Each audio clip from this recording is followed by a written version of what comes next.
This place just above Tokyo is Ibaraki, a place known to be one of the least popular areas in Japan. And you may be wondering if this is just my opinion or there's something more to it. Chotto a minute, I will explain. So Japan releases this thing called Attractive Prefecture Ranking every year, and Ibaraki has been last 8 times within the past 10 years. And I wonder what it's like over there and why it's ranked last this many times. So in this video, I'll stay a night and explore around this prefecture and then share you my final thoughts at the end of the video.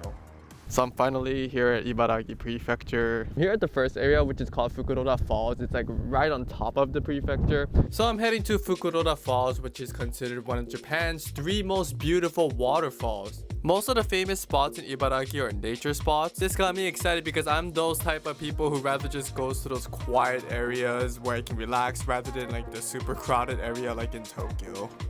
Well, I don't know if you can see from here. I said on the website that this is one of the more popular destinations in the prefecture, and I thought I'd see more than this. Maybe I came at the wrong time. I should have came here like during fall, when there's like fall leaves. So I was just chilling around the area until suddenly many people started coming. Even though the waterfall wasn't what I anticipated, I still enjoyed gazing at it while listening to the beautiful and relaxing sound of the water. But once I got back to the train station, I ran into a little problem. The next train comes like an hour and a half. The train stop told me it's better to go to the next stop heading towards the other direction because there's more things to do there. すいません。ここら辺で時間潰せるところってありますか？大悟の道の駅があるんですけど。歩いて行けます？歩いてはいけるけど結構時間もかかるんです。行ってしまうとちょっと電車に間に合わない可能性もありますよね、戻って。東京から来たんですけど、なんか思ったより電車の数が本数は少ないです。ここから先、郡山の方に向かうともっと少ないです。あ、そうなんですね。2時間に1本。とりあえず散歩してます。ありがとうございます。I just walk around. I can't do anything else. This is exploring at its finest. But the problem with me for trips is I get stressed out when things go the way different from what I planned, and that's not good. Trips are supposed to be fun, so I'm gonna enjoy the spontaneous trip and just see what I can find. As I was walking around the area finding something to do, I luckily found this retro-like cafe called Daigo Cafe.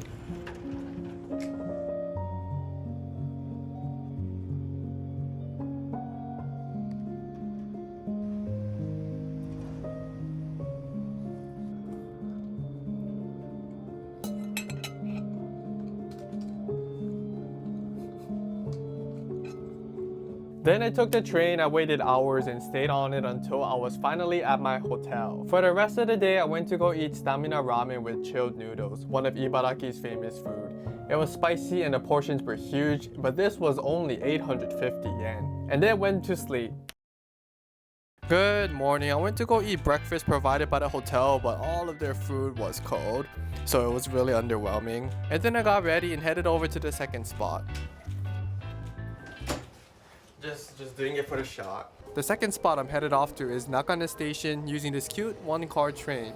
This station is known for its nice scenery, and I've always wanted to explore around these kind of areas because it's hard to do so in Tokyo. But what made this even better was that it started snowing right when I got on the train. This got me even more excited to go to the station because I can now take photos and videos at a nice scenery with snow. It's raining, unfortunately. I don't know how this happened, but the beautiful scenery of snow turned into tragic rain within minutes. I still went and tried to take pictures and videos of the train and the scenery. I think I have to go back to the station because the train's gonna come in like 10 minutes. I have to walk all the way there to get my camera first. Alright, I'm back here. It's snowing more now. It's like raining or snowing, or a mixture of both. Some of you may or may not be wondering why I still came here even though the weather was bad. I'm this unfortunate thing called Ame Otoko, which literally translates to Rain Man. In other words, I'm a guy who has luck with weathers. There have been many times when it rains during my days off, including these videos of me going on trips. It does feel like the weather god is like, oh, Tanner has a day off today? Time to release all my urine I've been saving up. So I decided to still go on trips regardless of the weather. Because if I were to cancel trips every time the weather was bad, I'll probably end up canceling all my future trips and I will have like no trips for the rest of my life. So I just try to make the best out of these situations even though it might not be ideal. So the last place I'm heading off to is called Oarai Shrine, another popular spot in this prefecture. It probably would have looked nicer if the weather god just stopped peeing. Okay, this is like a place that's actually cool even if the weather's bad. So pretty happy about this actually. You can see the best view of this place during the sunrise. It looks amazing, but I obviously can't wake up early. Strong wave, coming at me. There you go. Oh, okay, I touched the water. Overall, Ibaraki is a cool place with nice nature spots, but I just came at the wrong time. I learned 3 things after going through this tragic trip. Number 1, use a car if you want to get here. Many of the buses and trains come like once per hour, which can make planning a trip extremely difficult. Number 2, rain sucks. Even though Japan is apparently living in the future, it still rains here. So if you're thinking of coming to Japan, try to avoid June because it's the rainy season.